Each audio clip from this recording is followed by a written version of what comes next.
Oh, Yucca, you beautiful plant, and all that you do for us, the relationship we have between us. It's so damn brilliant. Indigenous cultures use it all across the land. Oh, Mother Yucca, you are so grand. Oi, oi, I think I found it. In its natural habitat. Oh, look at that. Woo! Because it is such high deserts, high dry deserts in the western slopes of Colorado here, these yuccas are fairly small compared to the ones more south. But I shall harvest just a few of these amazing leaves. They are so efficient at living and very effective defense mechanisms. Very pointy. Indigenous cultures in this land use this leaf to actually sew.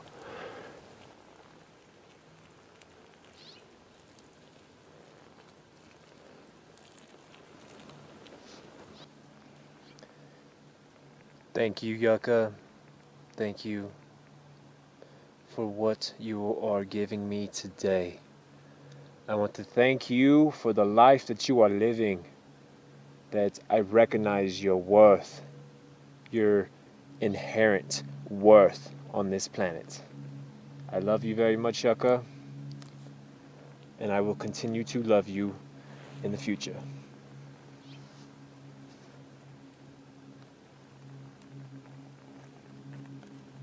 So, you're probably wondering why some guy just peed on a poor little yucca plant and started talking to it like it was human. I can definitely see how that can be viewed as crazy or out of the ordinary or weird. Definitely, compared to popular culture, I am considered a very crazy guy. Definitely. But the reason why I'm doing all of this is because I believe it is my purpose to uphold values of gratitude for all the life that exists around me.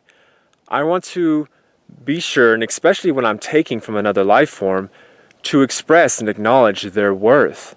So by peeing on the plant, I gave it valuable nitrogen that all plants need to survive. So by peeing on it, I gave it a little dose of my love, and hopefully it will help it grow in the future. And by expressing my verbal gratitude, I was just showing my acknowledgement and my recognition of this plant's inherent worth. It is inherently valuable, and it should be treated as such, especially since I'm cutting into its flesh. And so, yeah, call it spiritually ecological or metaphysical or whatever. It is what it is, but I feel it's something I have to do. And hopefully you can find some truth in that. Hello, welcome everybody. We are going to make some beautiful cordage out of this strong fibers of the yucca plant. It's a fairly simple procedure with a very useful product. The indigenous cultures of this land use this plant for many things. They use it, like I said earlier, for sewing because of the strong, durable, pointy tip. They also use the root of this plant as a soaping agent for hygiene.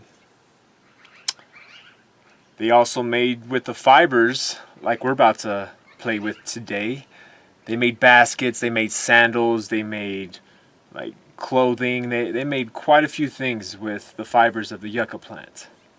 So this plant is very useful in so many ways. Nature has provided many tools at our disposal. Well, I guess we shall begin. Alright, so the first thing you want to do is get your little yucca leaf, and you want to find two tools. You want to find a flat rock that can serve as your table rock. I have right here a flat stone. Very, very flat. Nice little surface area. Something I can set the leaf on. Just like that. Then your second tool is a hammering stone. Found a perfect little stone around here. It's got a nice little handle. So what I would do is I place the leaf on top of the table stone and on a hard, structured surface, and it looks something like this.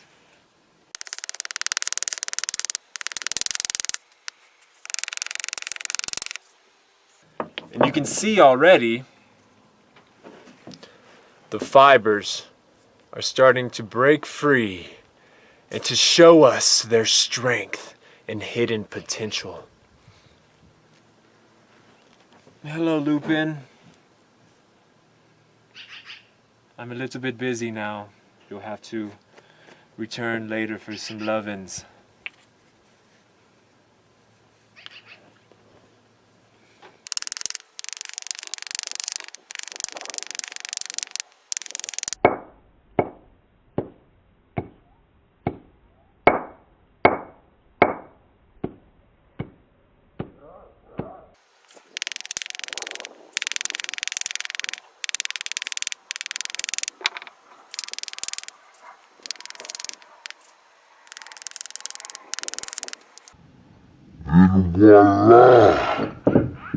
You have yourself some pulverized yucca leaf that is clearly separating at the seams.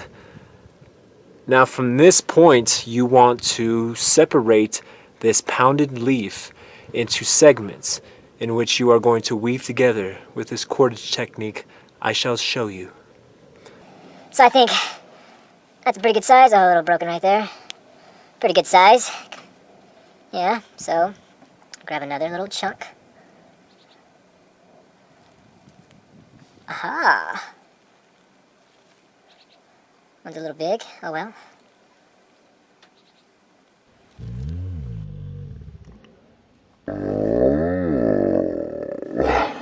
Very simple.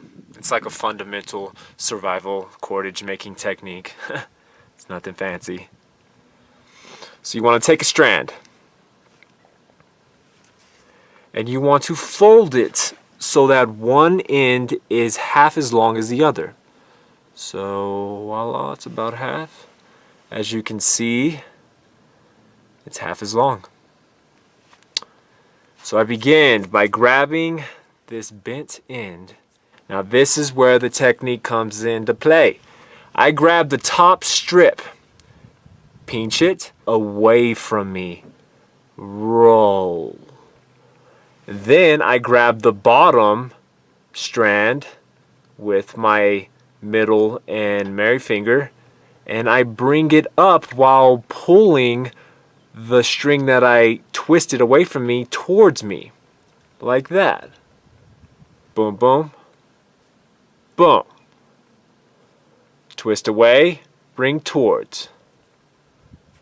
Twist away, bring towards. Twist away, bring towards.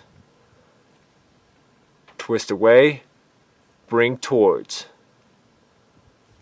Twist away, bring towards. Twist away and bring towards. Twist away and bring towards. Alright, let's do this. Once you get real good at it, you can get really fast and it becomes quite the meditative activity. So while you're doing this, you're moving your pinching fingers ever so gently towards the next binding tension. And so I'm getting close to that strand that was shorter.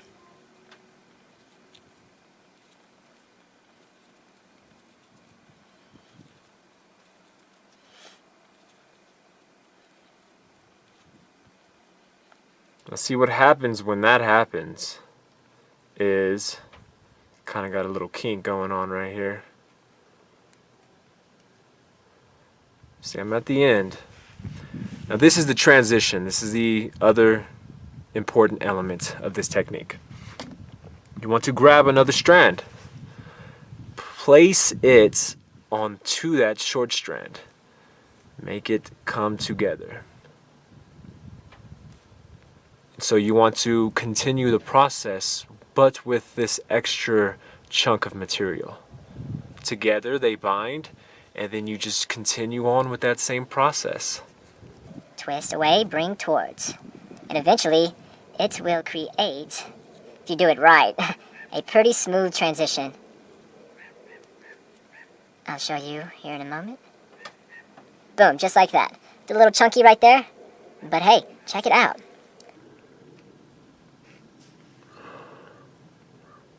Nice, durable cordage.